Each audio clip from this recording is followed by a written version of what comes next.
ચાણસ્મા પૂજ્ય સ્વામી શ્રી સચ્ચિદાનંદ યોગાશ્રમ ખાતે ચાણસ્મા કચ્છ કડવા પાટીદાર સમાજ દ્વારા માતૃપિતૃ વંદના કાર્યક્રમ યોજાયો. આગામી સમયમાં 14 ફેબ્રુઆરીના રોજ વેલેન્ટાઇન ડેની ઉજવણી કરવામાં આવે છે. ત્યારે સમગ્ર ભારતભરમાં ત્યારે તેની જગ્યાએ હિન્દુ પરંપરા પ્રમાણે 14 ફેબ્રુઆરીના દિવસે હિન્દુ સમાજના સનાતન ધર્મમાં માતૃપિતૃ વંદના દિવસ રાખવામાં આવે તેવો અત્રે યોજાયેલ કાર્યક્રમમાં સર્વે બંધુ દ્વારા નક્કી કરવામાં આવ્યું હતું.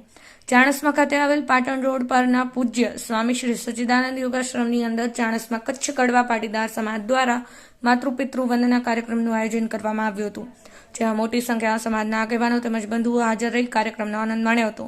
જ્યાં કાર્યક્રમમાં ચાણસ્મા શ્રી કચ્છ કડવા પાટીદાર દ્વારા માતૃપિતૃ વંદના થકી માતૃપિતૃનું પૂજન કરવામાં આવ્યું હતું.